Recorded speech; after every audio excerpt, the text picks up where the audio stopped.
Բարի օր, 6 փետրվար, լուսնային 13-րդ օր, լուսինը գտնվում է կշեռքում, խորհրդանիշը սարդը եւ հայլեն, ներողություն, սարդը եւ ցանցը։ Լուրջ օր է համարվում, հոգեվոր զարգացումների օր է, ուշադիր եղեք, որպեսզի չընկնեք ուրիշների ցանցը, նայեք քայլուն եւ անկեղծ եղեք ինքներդ ձեզ հետ։ Եվ ինչ գործեր, որ անավարտ եք թողել, աշխատեք վերջացրեք։ Նոր գործեր այդքան էլ խորհուրդ չի տրվում արվի։ Լավ շրջան է տրվելու գործնական հարցերի պայմանավորվածության համար, եթե ընդհանուր համաձայնության կա, տարաձայնություններ հարկավոր չէ։ Իրավիճակը սրել հարկավոր չէ, կփլուզի ձեր բոլոր ծրագրերը։ Հարկավոր է ծանրու թեթևանել, լավ մտածել, բայց վերջնականի չհանգել, թողնել մեկ ուրիշ ավելի հարման օր։ Ուղեղը մաքրեք, հատկապես սա վերաբերում է խաղամոլներին,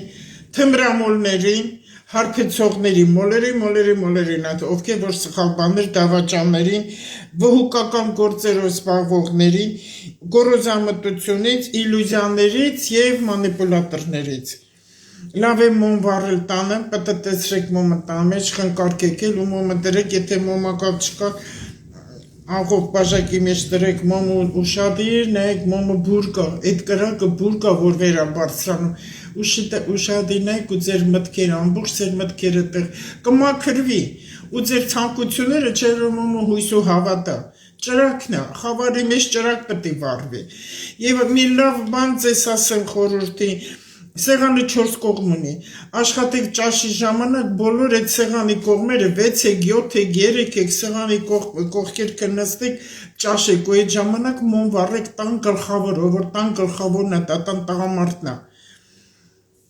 Ես ունեմ մոմակալ, որը Սուրբ Շարբելն է, ինձ Բեյրութի եկեղեցից բերեցին, աղոթք եք անում ճաշի ժամանակ, մոմը վառեք, դրեք եւ աղոթք արեք։ Խաղաղությամբ լուցկով կվառեք անպայման մոմը, խաղաղությամբ ճաշակենք Տիրոջ կողմից ուղարկված այս կերակուրը, որ ասում է այն հացը, այս ջուրը, այս կերակ խաղաղությամբ ճաշակենք Տիրոջ կողմից ուղարկված այս կերակուրը, օրհնյալ է Տերն իր բարիքներով, ամեն, որպեսզի ձեր ընտանիք օրհնված է, մենք Տիրոջի շնորհակալ լինենք ամեն իրա տված բարիքից։ Այս աշխարհը Տիրոջ տունն է, եկեք չափականենք, սիրենք իրար, որտեղ ինքը սեր տվեց մեզ բոլորից, փչեց մեկ ենք այս աշխարհ։